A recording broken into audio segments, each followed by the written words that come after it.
What's up, everybody? I'm Michael Oakes back here for another Multifamily Monday episode. I'm here with my best friend and business partner, Paul Rodriguez. Paul, how we doing, my friend? What's up, Mike? I'm feeling good today. How are you? Oh, living the dream, brother. Not as good as yours in Florida, but South Carolina is still pretty good. Um, but I'm really excited to be here, brother. We got some really good guests today, John Fothergill and Israel Miller. We met them in Orlando. I know you know that, but just let the people know. And then we also are lucky enough to spend time with them at the Owners Club first spring immersion retreat. And we went over some pretty cool stuff like a Mount Everest goal and basically just setting goals for what you want to do over the next coming years. And I couldn't think of anybody better to describe what ours is and what that kind of process looks like than my best friend and partner, Paul Rodriguez. Yeah, so Mount Everest goal is a massive goal that you set for yourself or that you set for your business. And what's so great about a Mount Everest goal is because it gives you numbers, right? Because I could say that I want to do something great, but if I don't have some way to track it number wise, it's really hard to know if you've actually accomplished your goal or not.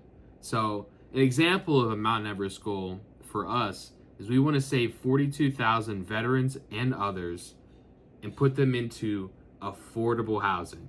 Housing's too expensive nowadays. And we want to do so, and in the process, make $8.33 million a month, netting $100 million a year. That's our goal. That's something that we kind of talked a little bit about in this video. Israel and John Fothergill have a really, really great understanding of what it is that they want to do in their Mount Everest goals. So without further ado, I am super excited to introduce our good friends, our guests, Israel Miller and John Fothergill.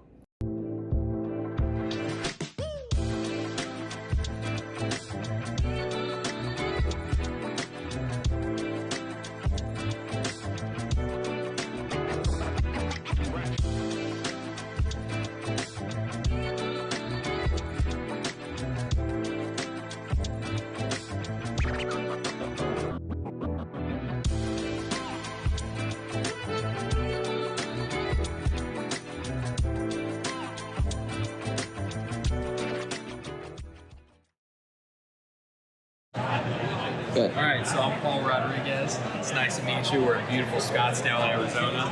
We're going to get straight into our Mount Everest. I want to help 42,000 veterans and families afford housing, and more importantly, affordable housing. That's our biggest thing. So, coming from a military background, I'm an Air Force guy, 6 years, loved it. But at the end of the day, I know that a lot of my veterans struggle. They have issues that we can't solve by just giving them somewhere nice to live. And so our mission is to help them understand finance, understand how to buy housing. A lot of these guys don't have good credit. Maybe they don't have a big down payment, and that's a big mistake. So our Mount Everest, never housing that's more importantly, we want to generate passive income so we can invest in nonprofits and other missions to veterans. So the big thing for us is understanding what it takes to get there, right? And it's not going to happen overnight, but we're going to create a system that allows us to make $8.3 million a month, which obviously accumulates to $100 million a year. And that is going to allow us to invest in those nonprofits and actually get the ball rolling when it comes to helping veterans and their families afford housing. So are these programs that you're looking to build, are they going to be based more around providing the capital or around like education of, hey, we want to bring veterans in and teach them how to leverage real estate to be able to kind of... I'm so glad you asked. Such a great question. I would say both, right? Because it has to be all aspects. You have to know how to move the capital, but you also have to know how to invest in yourself. And so I feel like if we're able to show them how to raise capital, then they can go out, they have a marketable skill. Then it's not, well, I need to find a job, and you fall into that weird cycle of like, I don't know what I'm doing. Now you have a marketable skill. You can go out there and actually build something for your family. And you can teach others along the way. That's my biggest thing. I've had so many great mentors that didn't expect a thing from me after they taught me. Pace is a great example. He's amazing at that. And so I want to do that for other people. I want to do it for veterans. And I especially want to help families. I come from a broken home, a single mom, working 3 jobs, and I know that struggle. So my partner, Mike Oates, man, shout out Mike Oates. He is amazing with that connection piece, actually connecting with people on a one-on-one level. So that's our biggest goal. I want to help vets, I want to help families get affordable housing. And in the process, we can make a bunch of money that's going to impact a ton of families. What would you say, like, if I were to interview you for 3 to 5 hours, what would be your topic that you would like to talk about? Oh man, transitioning out of the military. Oh, okay, that's a great one. That's a really good one.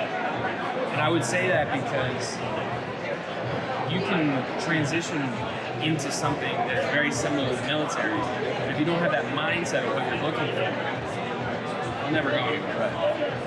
Wheels will keep turning. Another thing I'd like to focus on is credit. I'm a big proponent of personal financing, understanding how to stack your credit profile correctly, and ultimately get the funding.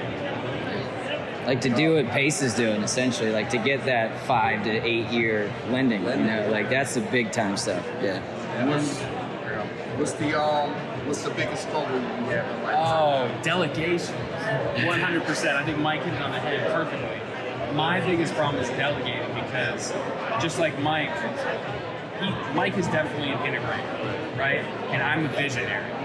So it's very hard for me to give my baby or my brainchild up to somebody else. You know, it's like, how could anybody else value this the way that I value it?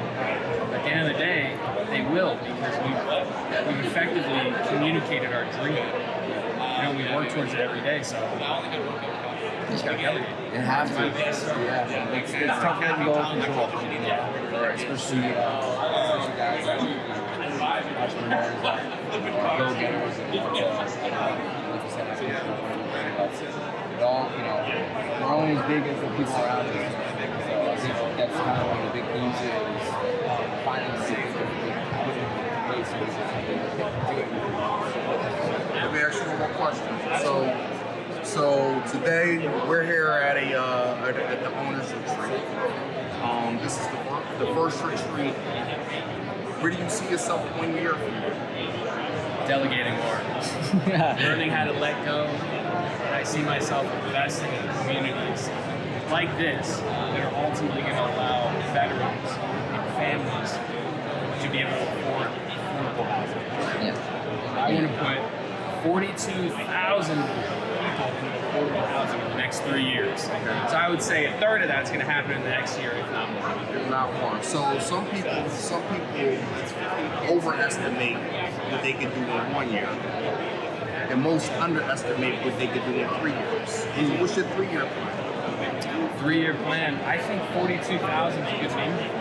I think if we can start making headway in that first year, if I need to pivot and triple that number, I'm okay with it.